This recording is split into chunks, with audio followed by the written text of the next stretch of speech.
السلام علیکم ورحمۃ اللہ وبرکاتہ۔ الحمد للہ وکفی وسلام علی عبادہ الذین اصطفی، اما بعد فاعوذ باللہ من الشیطان الرجیم، بسم اللہ الرحمن الرحیم۔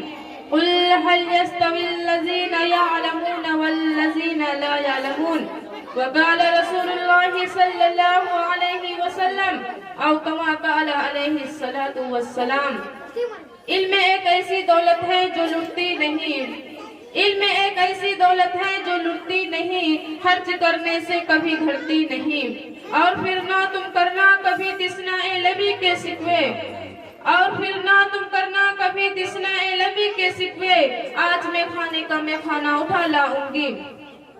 سیدان اسلام، میں آپ حضرات کے سامنے نہ کوئی لمبی چوڑی تقریر اور نہ وسیع و عریض بحث کرنے نہیں آئی، اس لیے کہ میں کوئی خطیب نہیں کہ آپ حضرات کے سامنے لمبا چوڑا خطاب کروں، اور نہ میں کوئی واعظ ہوں اور نہ مفکر نہ کوئی ادیب، صرف میں آپ حضرات کے سامنے علم دین کی موضوع پر گفتگو کرنے جا رہی ہوں۔ میں پوری کوشش کروں گی کہ کوئی گوشہ باقی نہ رہے۔ امید ہے کہ آپ سنجیدگی و متانت کے ساتھ سماعت فرمائیں گے۔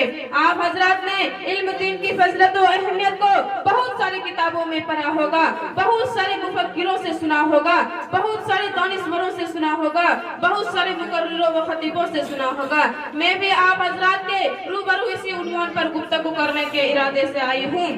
برادران ملت، علم دو طرح کا ہے، علم دو طرح کا ہے، ایک دنیاوی ایک اخروی۔ علم چاہے دنیاوی ہو یا اخروی ہو، انسان کو عزت و فضیلت عطا کرتا ہے، لیکن دنیاوی علم صرف دنیا تک ہی محدود رہتا ہے، اور اخروی علم انسان کو دنیا و آخرت دونوں جگہ رسوائی و ذلت سے نجات دلاتا ہے اور عزت و شوکت عطا کرتا ہے۔ میں آپ سے سوال کرتی ہوں، وہ کون سی سائی تھی جس نے آدم کو ملائکہ سے افضل بنا دیا؟ وہ کون سی سائی تھی جس نے انسان کو اشرف المخلوقات بنا دیا؟